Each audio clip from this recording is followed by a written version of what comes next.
Hello Eurovision friends, thank you so much for coming to my channel Eurovision Histories. For this, my interpretation video of Dobrodošli by Nina Zizic, the Montenegrin entry for Eurovision 2025. In this video, I will try to explain the meaning of the lyrics of this song and give you my own personal interpretation.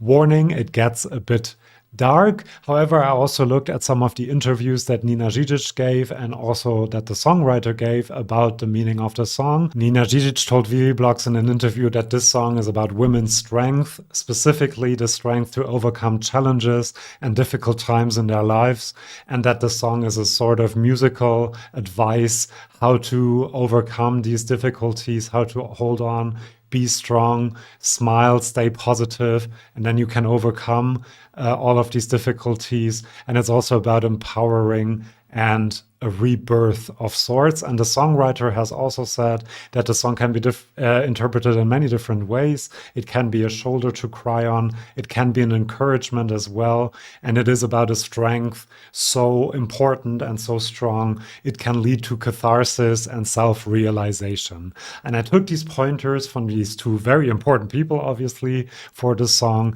And I came up with my own interpretation. And I want to share that with you right now. Dobrodošli, the title of the song, means welcome, and she sings in the song, "I welcome you to my show about love." And I really imagine her on a theater stage, or in this case, the Eurovision stage, inviting us into her world, telling us about her everyday life and kind of telling her story of what is going on with her, what her challenges are. And I will suggest in this video that the challenge she is facing and that lots of women face is a toxic relationship, possibly an abusive relationship, and how society and the people around her really abandon her in this very difficult time and let her down. So maybe this show about love that she sings about is also about her doing her best to keep up appearances, to make it seem like everything is all right when it really isn't.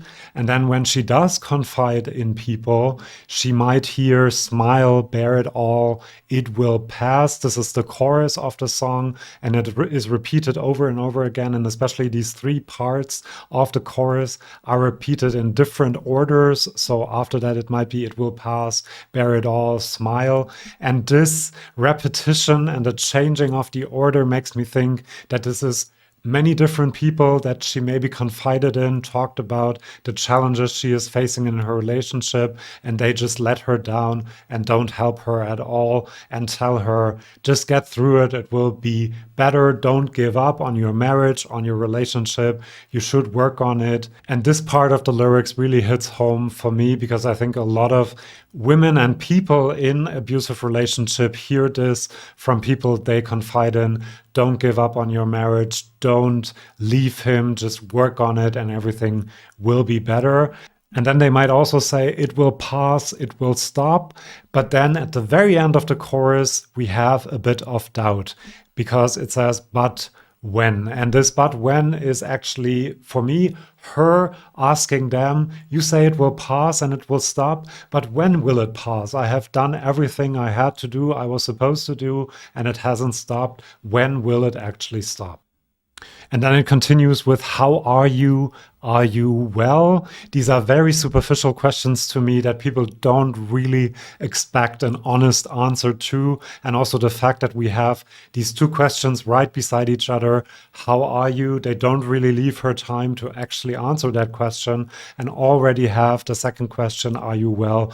also suggests to me that they don't really care how she is actually doing. And then, "Where are all the pious before God now?" Maybe something has happened that makes it glaringly obvious that something is very wrong in this relationship, that she needs help. But where are all the pious people that told her, "Stay in your marriage, stay with your man," maybe now that she actually needs their help? Well, as if they are unable to speak, they stand there in silence. So even now, when it's blatantly obvious that something is happening. No one is interfering. No one is actually helping her. They prefer to stay on the sidelines. And then it continues with, where is everyone now? Hiding behind the shadows. And in the national final performance, as well as the performance in Amsterdam, and I hope this stays for Eurovision as well, they have this beautiful graphic in the background of silhouettes of people, onlookers, seeing what is going on, but hiding in the shadows because they don't want to get involved in this situation, even though they might have had a lot to say about it before. Smile, bear it all, it will all pass.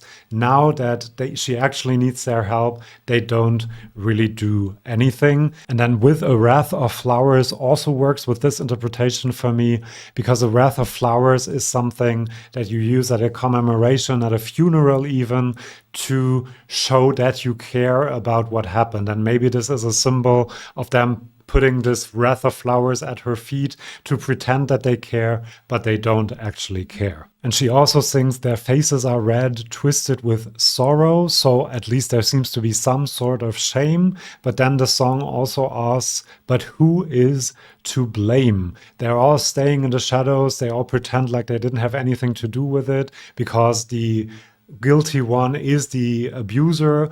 But the song kind of asks the questions, what could other people in her life have done? When could they have stepped in to prevent this from happening? So I think the song is a strong condemnation of how society and societies all over Europe deal with this problem of toxic and abusive relationships.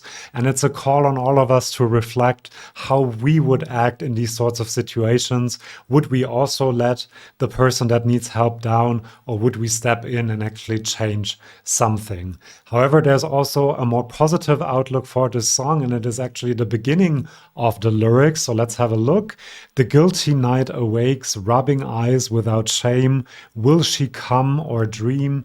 Red dawn, healing wounds. So it feels like there is a possibility for her to realize the situation that she's in and getting the help that she actually needs. So the guilty night awakes. Will she come or dream? To me is this question, will she listen to the people that tell her, bear it all, go through it all, smile, and it will get better? Or will she actually take her life into her own hands and get the help that she needs and realize what situation she is in?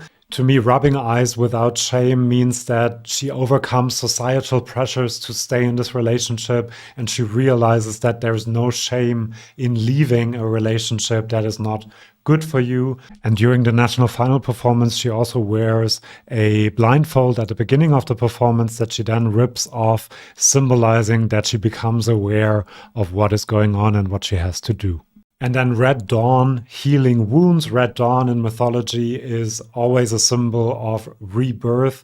And then maybe she has left a relationship and can now heal her wounds. And this actually works with what I said at the beginning of the video, that Nina and the songwriter said in interviews, that this is about rebirth, about empowerment, about catharsis, and also self-realization. So this is my interpretation of the song. Do let me know in the comments if you have a different interpretation.